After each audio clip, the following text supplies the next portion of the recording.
the firm always eats first, especially in the early years. We just pour money back into the firm and like, okay, let's get our legs under us. Let's get our legs under us. We weren't, going crazy. We're very, very responsible and conservative with our money. We have the one only Chad Dudley on the show right now to educate all of us on the ideal profit and loss statement for a successful law firm. So Chad, thank you so much for taking the time. We know how busy you are. I'm super grateful to have you on the show. The question is always like, well, is my firm better than that? Or yes, my numbers, my ratios are better. And I said, look, that's great. Just know your ratios, right? And these are general guidelines. I know there's lots of firms that do way better than the numbers I'm going to share today, but know your numbers and use these as guidelines.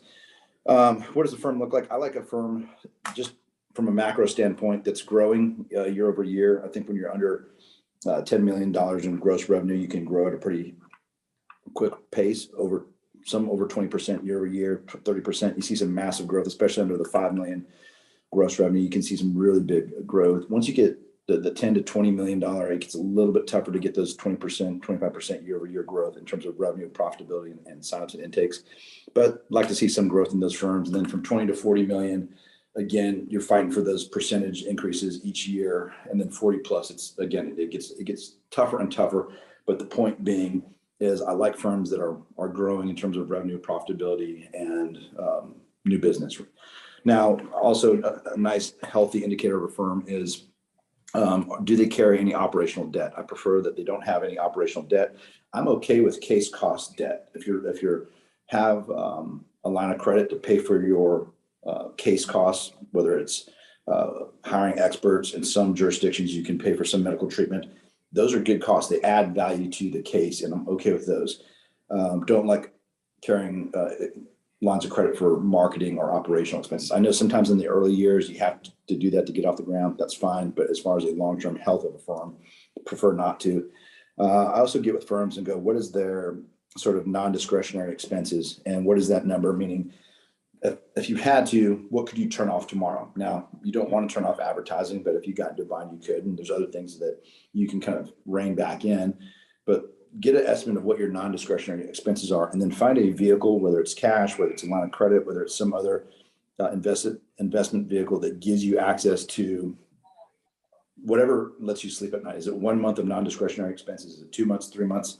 3 months, I think, is good. Some firms go, we like to have 6 months of access to capital that allows us to sleep well at night. But I think, again, another good indicator of a firm that's healthy is having that set to the side. So you kind of look at those things and go, okay, well, those are some indicators of a healthy firm. Now we get into the year-over-year profit and loss statement. If a firm is doing what I call, their mass advertising, firms generally get their cases either from other attorneys or they go and market their own firm in their own way. When firms are marketing themselves through PPC, through lead gen, through other sources, if they're an established brand, usually their advertising to revenue ratio is somewhere in the 15% range, meaning 15% of the revenue goes to advertising. Some will get up to 20%. If a firm is growing and going into a new market, new area, and just getting going, that can go up to 25% and sometimes even 30%. Again, if it's by design and you're watching it, that's okay. But most firms tend to live in the 20% range. Then you look at your other costs, which would be your non-attorney costs. Everyone who works at your firm that's not an attorney, all in benefits, salary, bonuses. What is that amount compared to revenue? Again, most of the time that number is also in the 20% range. And then what's left is what we call your attorney cost. And when we talk about attorney costs, I always tell the owners, look, if you're calculate all the attorney costs, same things, benefits and all in. If you're an owner that is, heavily involved in the business, you're working X number of hours, you're generating X number of fees, create an artificial number for you as to what would you have to pay to replace yourself, right? If that, whatever that number is, 100,000, 200,000, 300, 400, 500, whatever that number is, put that in the attorney comp, okay? And then if you're an owner that is more in the passive ownership, where maybe you don't spend a lot of time in the business, then give a smaller salary. What are we trying to do? There's a book called Simple Numbers and Simple Profits, and it's asking yourself the question, how profitable is your business without you working in it? Okay, because we all, some of these guys, firms I'll talk to, they go, well, my net profit is 50%. But yes, they're a partner. They have another partner. They're working 100 hours a week in the business. They're generating all the revenue, and they're basically counting everything that they pay themselves as profit. And that's really not a true way to look, in my opinion, at profit. Simple Numbers, Simple Profits is a book that kind of goes down that path. There's another book called The Great Game of Business that's awesome, that kind of talks about some of these concepts. But the idea is, what are you spending on attorney costs? And again, if you're acting as an attorney in the firm, what is that number? And that number should be about 20% as well. So if you take your attorney labor and your non-attorney labor, combine them, it should typically be 40% of revenue or less. Some firms are attorney heavy, so they might be at 25% attorney comp to revenue ratio. Other firms might be support heavy, like they might be 25% is on non-attorney comp and 15% attorney comp. The point being is, if you get past total comp and it's less than 40% of your revenue, you're in a good shape.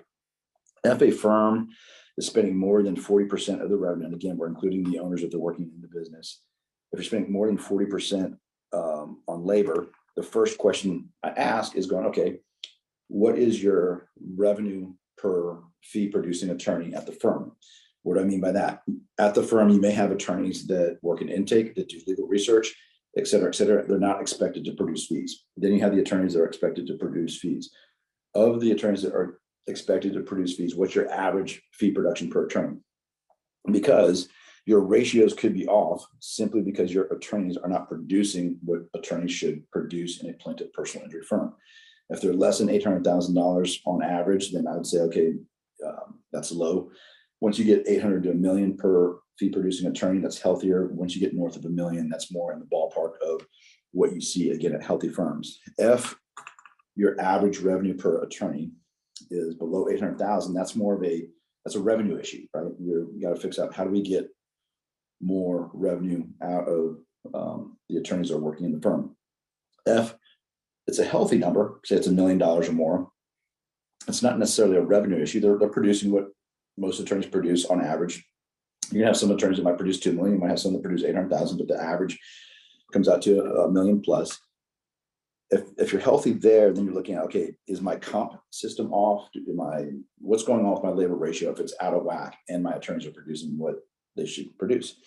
And so those are all conversations. And then when I talk with firms going, okay, we call them the big three: advertising, attorney comp, non-attorney comp, 20% each.